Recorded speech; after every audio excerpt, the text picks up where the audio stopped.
Good morning. Welcome to Odisha State Open University. I am Dr. Sarvani Shankar Panikbhai, Assistant Professor English, Odisha State Open University.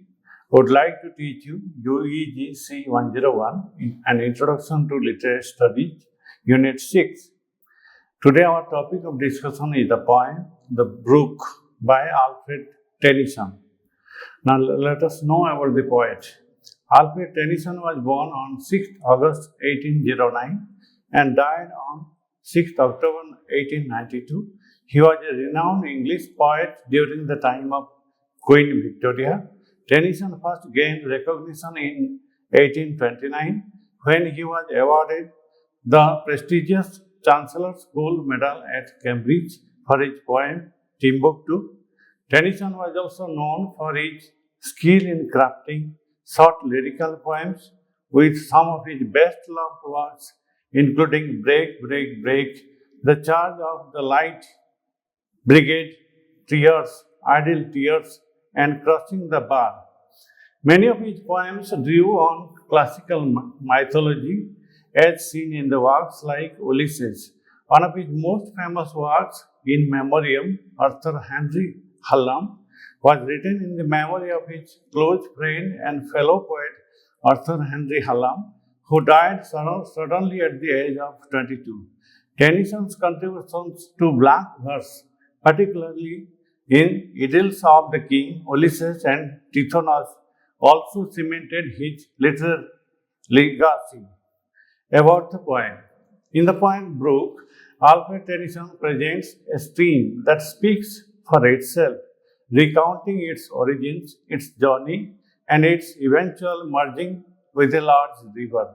The poem is characteristic of the 19th century English poet's fascination with nature, which was particularly significant during a time when England's landscapes were rapidly being altered by industrialization. As cities expanded and factories sprouted, much of the natural beauty that had once defined the English countryside began to vanish. Now let us take the poem. The brook. I come from haunts of coot and horn. I make a sudden sally and sparkle out among the fern to breaker down a valley. By 30 hills I hurry down or slip between the ridges. By 20 tops a little town and half a hundred bridges, till last by Philip's farm I flow to join the brimming river. For men may come and men may go, but I go on forever. So the brook is here personified, almost given life as it narrates its own journey by allowing the brook to describe itself. Tennyson imbues it with a sense of vitality. The stream starts in a lake filled with waterfowl, and within just 8 lines, it has already passed numerous villages and bridges. The speed of the brook's movement is echoed by the quick passing of the poem, which mirrors the rapid flow of the water. That means the stream is flowing very rapidly, just like the time is passing in the life of a person. Now, let us explain stanza 1. The brook begins by telling us where it originates, from places where water birds like coots and herons live. So the brook is beginning with a particular place which is full of water, and the water birds like coots and herons are living there. It suddenly rushes out and sparkles as it flows among the ferns. So it suddenly rushes because the flow is very speed. That is why it rushes and sparkles as it flows among the ferns.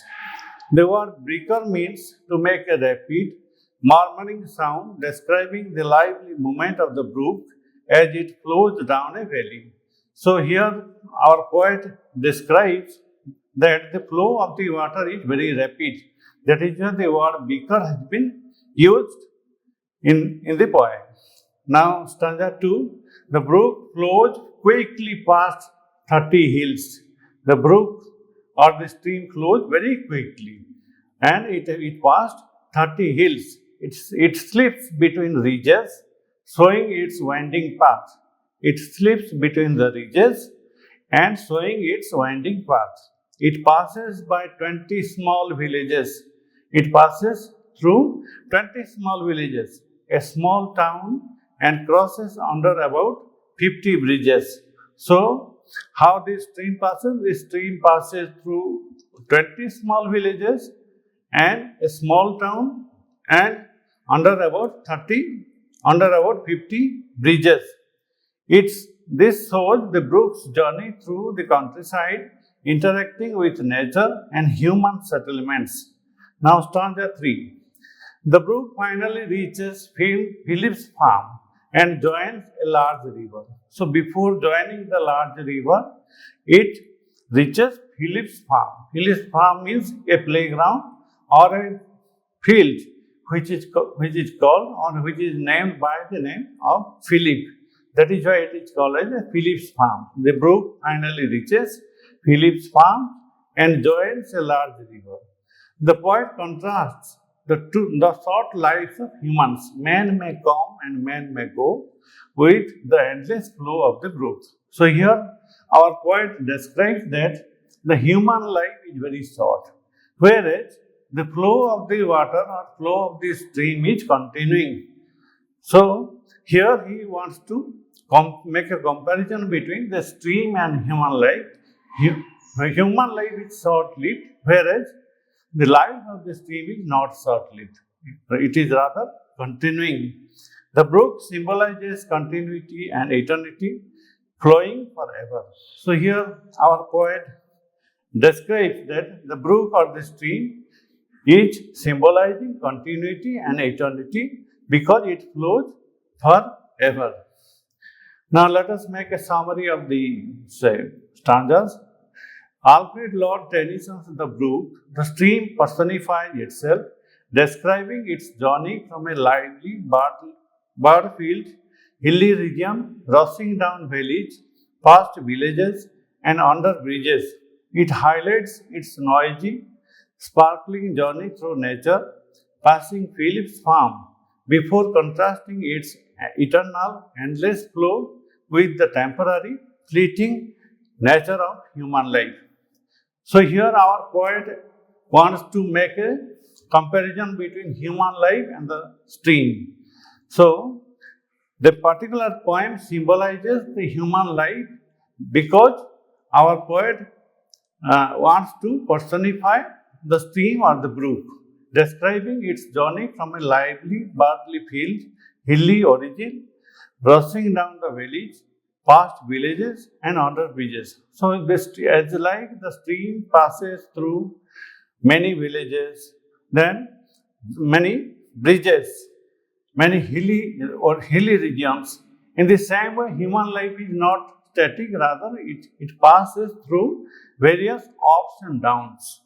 In the same way, the stream flows through hilly regions and rushing down villages and bridges. It highlights its noisy and sparkling journey through nature. The particular, Brook, it is flowing through the sparkling journey through the nature, right? So that is why the stream is passing with a particular murmuring sound, which is passing through the nature and passing the Philip's farm. Philip's farm is the final destination. The stream is passing and reaching towards the destination before contrasting its eternal, endless flow with the temporary, fleeting the nature of human life. In the same way, here our poet compares the human life with the stream because the stream is flowing. In the same manner, human life is also flowing, but human life is short-lived, whereas stream is flowing forever, flowing and flowing forever. So, our poet here makes a comparison between the living stream and the living human life. Here, the difference is that human life is short-lived, whereas the living stream is not short-lived, rather living stream is flowing forever and ever. So here we have got the message that our human life is not continuing, rather it is static. That means at the old age, a human being will die, whereas the brook or the stream will never stop. Rather, it flows and flows forever.